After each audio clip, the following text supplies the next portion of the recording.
잠언 18장 9절에서 12절 말씀,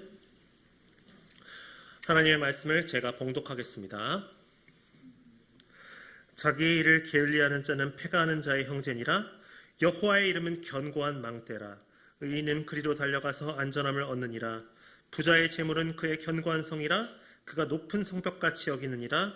사람의 마음의 교만은 멸망의 선봉이요 겸손은 존귀의 길잡이니라. 아멘.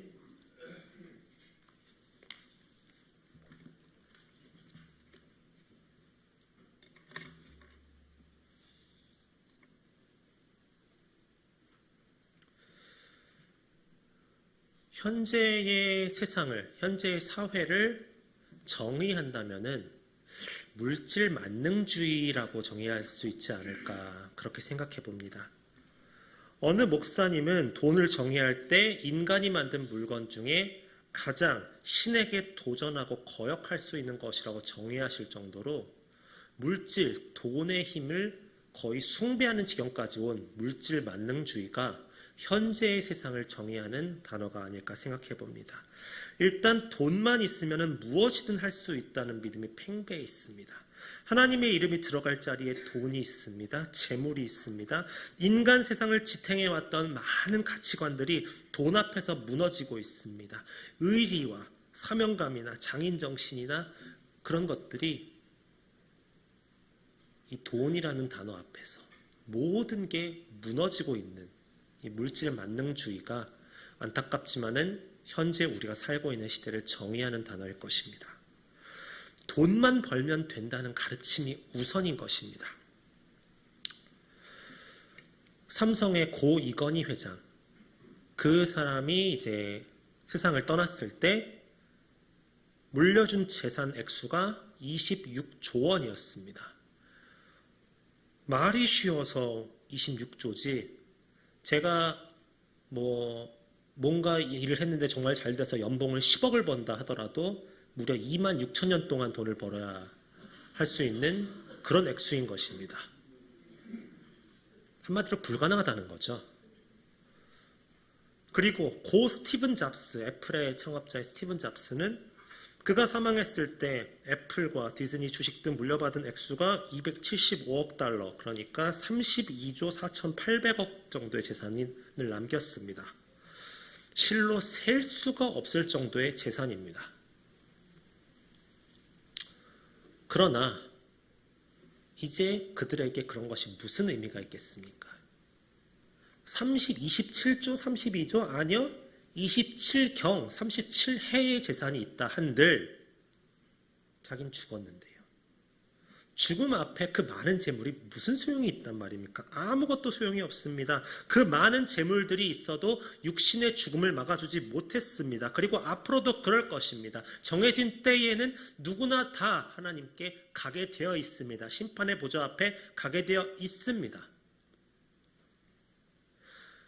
중국에는 아직 사형제도가 남아있습니다. 그래서 중국에는 아직도 사형수들이 있고 사형 집행이 많이 이루어집니다. 실제로 중국에 적지 않은 사형수들이 있는데 거기 교도관들이 죄수한테 험하게 대하기로 유명하거든요. 엄청나게 찍어 누르고 엄청나게 강압적으로 누르는 걸로 유명합니다. 그런데 그 교도관들이 마지막 날에는 그렇게 친절하게 대해준답니다. 과일도 정성껏 깎아주고요. 게임이나 카드 게임을 즐기게도 해주고, 다른 죄수들과 수다도 떨 수 있게 해주고, 여죄수일 경우에는 매니큐어를 칠하게 해주든지 화장해주든지 그런 거 다 해주고, 먹고 싶은 것도 실컷 먹게 해준다고 합니다. 그러나 대부분은 그렇게 해줘도 누리질 못한답니다. 아무리 맛있는 걸 갖다 줘도 제대로 먹지도 못하고, 아무리 재밌는 게임과 재밌는 수다의 시간을 줘도 말도 못하고 그냥 침잠되어 있는 심령을 어쩔 수가 없어 한답니다. 가끔 개 중에는 그 모든 걸 다 잊고 재밌게 놀고 먹고 마시는 사람이 있습니다. 그러나 이제 들어가야 할 때가 다가오면 누구라도 말할 것 없이 다 무너져 버린다고 합니다. 그럴 수밖에 없습니다. 이제 사형수에게 그런 게 무슨 의미가 있겠습니까? 최고급 스포츠카를 사준들, 넓은 집을 사준들, 어마어마한 재물을 받은들 무슨 의미가 있겠습니까? 지금 사형수에게 필요한 것은 무엇입니까? 너의 사형을 사면한다는 특별 사면장, 그 작은 종이 쪼가리 한 장이 제일 중요할 것입니다. 그 모든 것이 다 의미 없는 일입니다. 결국 내가 살아야 그런 것들이 의미가 있는 거죠. 로마서 5장 10절에 보면 다음과 같은 구절이 나옵니다. 곧 우리가 원수 되었을 때에 그의 아들의 죽으심으로 말미암아 하나님과 화목하게 되었은즉 화목하게 된 자로서는 더욱 그의 살아나심으로 말미암아 구원을 받을 것임이라. 예수님은 우리에게 놀라운 은총의 사면장을 주셨습니다. 우리는 죄로 인해 죽을 운명들이었습니다. 죄로 인해 도저히 살아날 수가 없는 사람들이었습니다. 육신이 죽으면 그대로 예외 없이 지옥불로 가게 되는 그런 운명이었습니다. 그런데 자신의 독생자이신 예수 그리스도를 통해 우리의 죄값을 대신 치르게 하셨습니다. 마땅히 죽어야 할 우리가 용서받았습니다. 영생을 누리게 하셨습니다. 이는 죽음의 코앞에서 사면장을 받은 사형수의 마음과 다를 게 없을 것입니다. 우리는 우리가 죽는다는 것을 알고 있잖아요. 여기 계신 분들, 100년 후에 여기 있는 사람들 누가 있겠습니까? 다 육신의 옷은 벗어 던질 것입니다. 그런데 그 육신의 옷을 벗어 던졌을 때 우리가 지옥으로 갈 것을 알고 있었는데 그것을 죽음의 문턱에서 특별 사면장에 나와서 우리를 건져주신 게 무엇입니까? 십자가의 사건입니다. 예수 그리스도께서 우리의 죄를 사하여 주셨습니다. 그렇다면 죽음 앞에서 사면장 받은 사형수의 마음을 우리가 헤아려 봐야 되지 않겠습니까? 왜냐하면 그것이 우리가 가져야 될 마음이기 때문입니다. 우리가 잘해서가 아니에요. 우리는 오간에 갇힌 사형수처럼 우리가 잘 노력해서 얻은 것이 아닙니다. 우리는 이제 죽어야 되는구나 해가지고 모든 것을 다 포기하고 가고 있는데 하나님께서 우리를 사랑하시어 그냥 사면해 주신 거예요.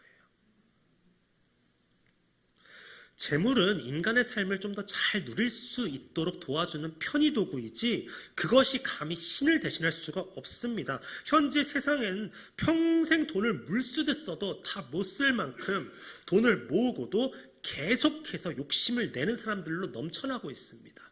세상에 이미 평생 물쓰듯 써도 못 모을 만큼 재물이 많은 사람이 이 세상에 굉장히 많아요. 그렇지만은 그 사람들이 이제 벌 만큼 벌었으니까 이제 사회 환원을 하고 내 먹을 만큼 남기고 그렇게 살겠다라고 하는 사람 기억나시는 이름이 있으십니까?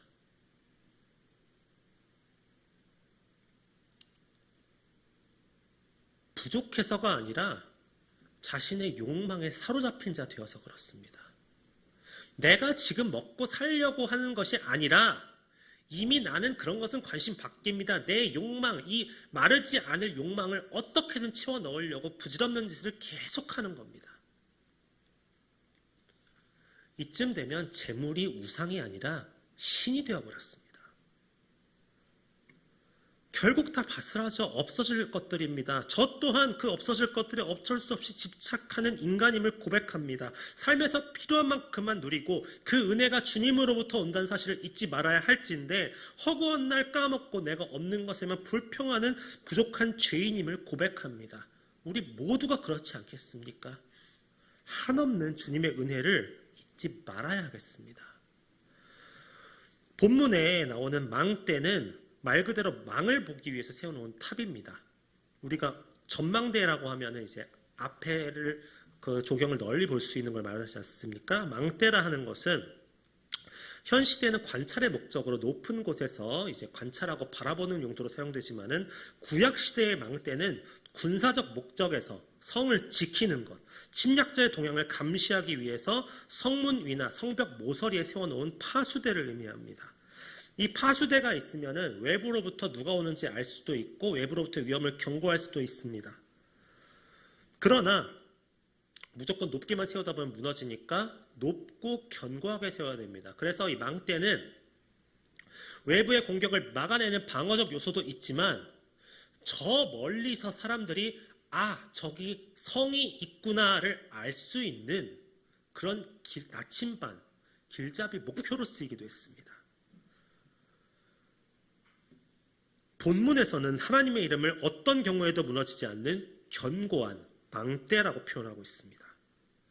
의인은 견고한 망대가 되는 하나님의 이름으로 달려갈 때 안전함을 얻을 수 있다고 했습니다. 하나님의 이름을 지극히 높이고 하나님의 이름을 영화롭게 하려는 그 모든 이들, 하나님은 그런 이들이 지치고 어려울 때 언제나 어디서든지 견고한 망대처럼 서 계시고 우리 안에 계시고 우리의 피난처가 되어주시는 주님이십니다.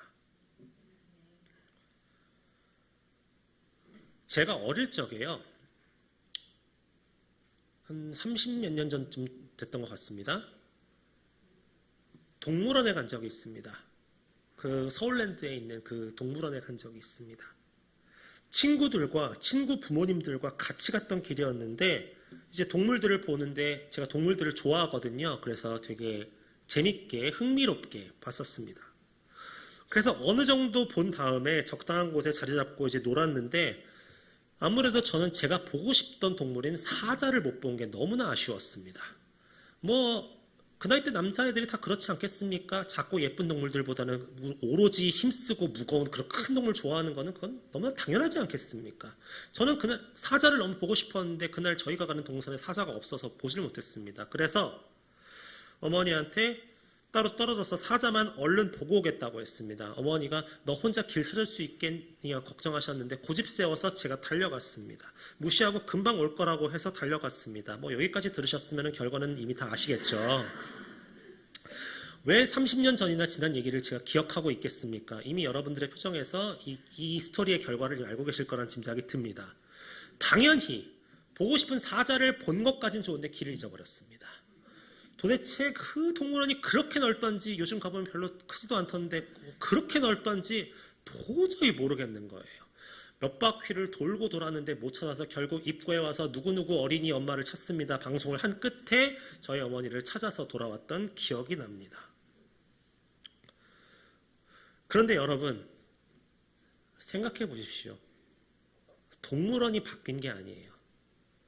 주변 환경이 바뀐 게 아닙니다. 동물원은 그대로였어요. 환경은 그대로였습니다. 제가 좋아하는 동물들이 있는 주변 환경은 그대로였습니다. 그런데 뭐가 바뀌었습니까? 즐거움을 누릴 수 있는 근거가 없어졌습니다. 환경을 누릴 수 있는 근거가 없습니다. 바로 부모의 보호가 사라진 겁니다. 환경은 그대로 남아 있었는데 부모의 보호가 있냐 없냐에 따라서 그곳이 재밌고 너무나 즐거운 장소에서 나는 못 찾으면 어떡하지? 이제 어떡하지라는 불안감을 주는 장소로 돌변해버린 것입니다. 더 이상 즐겁지도 기쁘지도 않는 환경이 되었다는 것입니다. 그걸 깨닫는 순간에 이미 늦었다는 것이죠. 여러분은 지금 여러분이 누리는 환경이 기쁘십니까? 만약 기쁘다면은 그것은 지금 하나님께서 보호하고 계시기 때문입니다. 하나님께서 이끌어주고 계시기 때문입니다. 우리가 누리는 환경이 기쁘다면은 우리가 하나님을 수시로 잊고 그 은혜를 계속 까먹고 계속 불평불만 하더라도 우리를 사랑하시는 하나님이 항상 우리와 함께 계시기 때문에 그 축복을 누릴 수 있어서 기쁜 겁니다. 에베소서 2장 8절 말씀에 보면 다음과 같은 구절이 있습니다. 너희는 그 은혜에 의하여 믿음으로 말미암아 구원을 받았으니 이것은 너희에게서 난 것이 아니요 하나님의 선물이라 되어 있습니다. 그렇습니다. 구원은 하나님의 선물입니다. 우리가 회개하니까 하나님께서 주신 것이 아니라 처음부터 하나님께서 우리에게 주신 선물입니다. 더 분명히 말하면은 언제나 그 자리에 서 계시고 우리 안에 계신 하나님 그 자체가 우리에게는 선물입니다.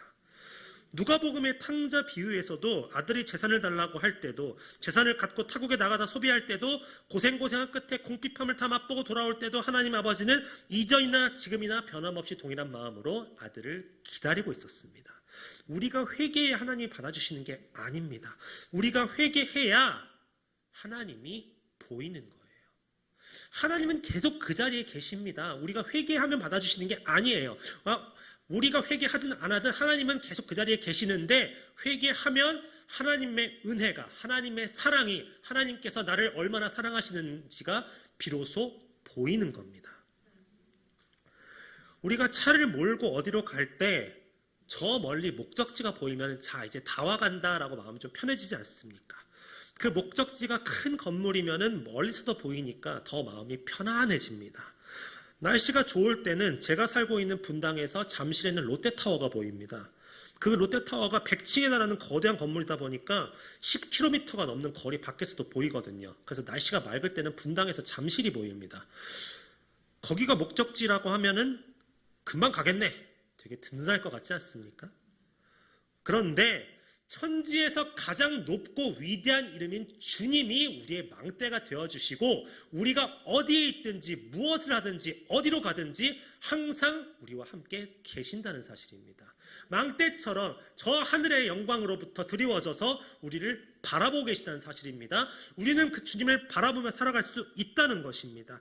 하나님이 예수 그리스도 그 이름을 우리에게 세워주신 이유가 무엇입니까? 세상의 죄악과 쾌락 속에서 우리가 절대 싸워서는 이길 수가 없기 때문에 대피소로 주신 것입니다. 그 예수의 이름을 보고 나아오라고. 여러분은 여호와의 이름을 믿으십니까? 여호와의 이름이란 신실함과 능력과 자비가 풍부하신 하나님을 의미하며 안전하다는 말은 위험이 닥쳐와도 높은 곳에 있어서 피할 수 있다는 것을 의미합니다. 우리 모두는 때때로 피하고 싶은 위협에 직면합니다. 우리가 세상을 살아가다 보면은 참 이것은 피하고 싶은데 내 의지와 상관없이 닥쳐옵니다. 물질의 문제일 수도 있고요. 인간 관계의 문제일 수도 있고요. 건강의 문제일 수도 있고요. 내 의지와 상관없이 나에게 닥쳐오는 위협들이 있습니다. 하지만 예수님을 믿고 따르는 사람에게는 그 무엇보다 더 안전한 피난처가 있음을 믿으십니까? 하나님의 속성과 우리를 위해 행하실 수 있는 능력을 여러분은 믿으십니까? 믿는다면은 우리는 감사할 수 있어야 합니다. 기뻐할 수 있어야 합니다. 가장 그 높고 큰 이름을 망대로 허락하시고 우리가 나아갈 수 있도록 피난처를 허락해 주신 주님께 감사해야 합니다. 우리에게 있어서 최상의 보호, 궁극적이고 절대적인 보호는 오직 주님 안에 있습니다. 어떤 위협에 처해 있다면은 견고한 망대이신 의지할 수밖에 없는 그 이름을 바라보시고 나아가시길 바랍니다. 하나님은 항상 우리 안에 계십니다. 우리가 지금 못 보는 거예요. 우리가 지금 잠깐 은혜를 잊은 겁니다. 안 보이는 겁니다. 우리가 닥쳐온 그런 환란에 무너져서 안 보이는 겁니다. 그러나 하나님은 언제 어디서나 그 자리에 계시기 때문에 우리가 하나님을 믿고 의지하면은 하나님께서 나를 얼마나 사랑하시는지가 보이는 거예요. 그 이름을 믿고 순종하시기 바랍니다. 주님이 돌보시는 피난처 안에 거하시는 것을 감사하시기 바랍니다. 하나님의 이름으로 달려가는 믿음과 삶을 통해서 하나님의 이름이 든든한 망대가 되는 것을 기뻐하시기 바랍니다. 그리함으로써 그 은혜를 누리고 내가 어디에 있든지 그 망대처럼 견고한 망대처럼 서 계시고 우리를 바라볼 수 있게 하신 그 은혜에 감사하시기 바랍니다. 왜 노아에게 무지개를 허락하셨겠습니까? 방주 이후에 노아에게 왜 무지개를 허락하셨겠습니까? 무지개의 속성이 무엇입니까? 어디 있든 보이거든요. 내가 지금 이 자리가 아니라 전혀 생소한 곳에 가더라도 내 의지와 상관없이 먼 곳에 가 있더라도 내가 아무것도 보이지 않는 막막한 곳에 있더라도 무지개는 어디 하늘에서도 다 보이거든요. 그 견고한 망대를 노아에게도 무지개로 보여주셨고 우리에게는 이 성경 말씀으로 이 예배당으로 보여주셨습니다. 그 견고한 망대가 되는 그 의지할 수 있는 이름을 믿고 순종하는 그런 성북중앙교회 성도님들 되시기를 주님의 이름으로 간절히 축원합니다. 기도하겠습니다.